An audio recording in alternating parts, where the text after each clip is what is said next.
ಎಲ್ಲರಿಗೂ ನಮಸ್ಕಾರ. ಪೂಜಾಸ್ ಕನ್ನಡ ಪಾಕಶಾಲೆಗೆ ಎಲ್ರಿಗೂ ಸ್ವಾಗತ. ಬನ್ನಿ ಇವತ್ತು ಅಗಸೆ ಬೀಜದ ಚಟ್ನಿ ಪುಡಿಯನ್ನು ಯಾವ ರೀತಿಯಾಗಿ ಮಾಡೋದು ಅಂತ ಹೇಳಿ ತಿಳಿಸ್ಕೊಡ್ತೀನಿ. ಅದಕ್ಕಿಂತ ಮುಂಚೆ ಯಾರೆಲ್ಲ ನನ್ನ ಚಾನಲ್ನ ಸಬ್ಸ್ಕ್ರೈಬ್ ಮಾಡಿಲ್ಲ ದಯವಿಟ್ಟು ಸಬ್ಸ್ಕ್ರೈಬ್ ಮಾಡಿಕೊಡಿ.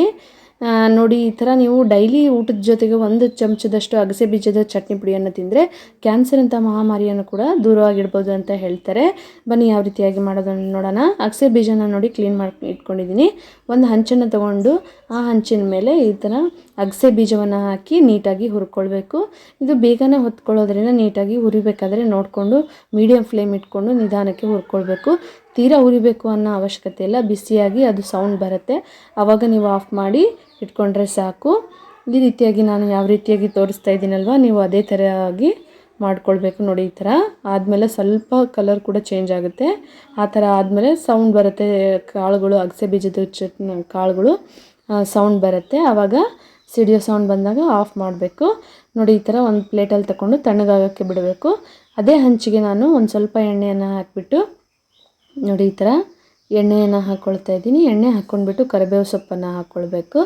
ಕರಿಬೇವು ಸೊಪ್ಪು ಹಾಕ್ಕೊಂಡು ನೀಟಾಗಿ ಅದು ಡ್ರೈ ಆಗೋವರೆಗೂ ಹುರ್ಕೊಳ್ಬೇಕು. ಈ ಥರ ನೋಡಿ, ಈ ಥರ ಎಲ್ಲ ಹುರ್ಕೊಳ್ಬೇಕು. ಇದನ್ನು ಡೈಲಿ ನೀವು ಈ ಅಗಸೆ ಬೀಜದ ಚಟ್ನಿಯನ್ನು ತಿನ್ನೋದ್ರಿಂದ ಆರೋಗ್ಯಕ್ಕೆ ತುಂಬಾ ಉಪಯೋಗಕಾರಿಯಾಗಿದೆ. ನೀವು ಇದನ್ನು ಡೈಲಿ 1 ಸ್ಪೂನ್ ತಿಂದರೆ ತುಂಬಾ ಆರೋಗ್ಯಕರವಾಗಿರ್ತೀರ. ನೋಡಿ, ಈ ಥರ ಆದಮೇಲೆ 2 ಚಮಚದಷ್ಟು ಜೀರಿಗೆಯನ್ನು ಕೂಡ ನಾನು ಇದೇ ಹಂಚಿಗೆ ಹಾಕ್ಕೊಂಡು ಹುರ್ಕೊಳ್ತಾ ಇದ್ದೀನಿ. ನೋಡಿದ್ರಲ್ಲ, ಈ ಥರ ಹುರ್ಕೊಂಡು ಇದೆಲ್ಲದನ್ನು ತಣ್ಣಗಾಗೋಕ್ಕೆ ಬಿಡಬೇಕು. ನೋಡಿ, ಇದನ್ನು ಅಗಸೆ ಬೀಜ ನಾನು ಏನು ತೆಗೆದುಕೊಂಡಿದ್ನಲ್ಲ ಒಂದು ಪ್ಲೇಟಲ್ಲಿ, ಅದಕ್ಕೆ ಹಾಕ್ಕೊಳ್ತಾ ಇದ್ದೀನಿ. ನೀಟಾಗಿ ಎಲ್ಲವೂ ಕೂಡ ತಣ್ಣಗಾಗಬೇಕು, ಅಲ್ಲಿವರೆಗೂ ಅದನ್ನು ಹಾಗೆ ಬಿಡಬೇಕು. ನೋಡಿ, ಈ ಥರ ಆದಮೇಲೆ ನಾನು ಬಿಟ್ಟಿದ್ದೀನಿ. ಈ 1 ಮುಷ್ಟಿಯಷ್ಟು ಬೆಳ್ಳುಳ್ಳಿಯನ್ನು ಕೂಡ ಸಿಪ್ಪೆ ಸುಲ್ಕೊಂಡು ಇಟ್ಕೊಳ್ಬೇಕು. ನೋಡಿ, ಈ ಥರ ಹಾಕ್ಕೊಳ್ಬೇಕು. ಈ ಥರ ಹಾಕ್ಕೊಂಡಾದ್ಮೇಲೆ ಎಲ್ಲದೂ ತಣ್ಣಗಾದ್ಮೇಲೆ ಮಿಕ್ಸಿ ಜಾರ್ಗೆ ಟ್ರಾನ್ಸ್ಫರ್ ಮಾಡಿಕೊಂಡು 2 ಚಮಚದಷ್ಟು ಖಾರ ಪುಡಿ ಹಾಕ್ಕೊಳ್ತಾ ಇದ್ದೀನಿ. ಖಾರ ಪುಡಿ ಹಾಕ್ಕೊಂಡು ರುಚಿಗೆ ಉಪ್ಪನ್ನು ಹಾಕ್ಕೊಂಡು ನೀಟಾಗಿ ಗ್ರೈಂಡ್ ಮಾಡ್ಕೊಳ್ಬೇಕು. ಈ ಥರ ಗ್ರೈಂಡ್ ಮಾಡಿಕೊಂಡು ಸಣ್ಣಗೆ ಗ್ರೈಂಡ್ ಮಾಡಿಕೊಂಡ್ರೆ ನಮ್ಮದು ಅಗಸೆ ಬೀಜದ ಚಟ್ನಿ ಪುಡಿ ರೆಡಿಯಾಗಿದೆ. ಇದನ್ನು ಸ್ಟೋರ್ ಮಾಡಿ ಇಟ್ಕೊಳ್ಬೋದು.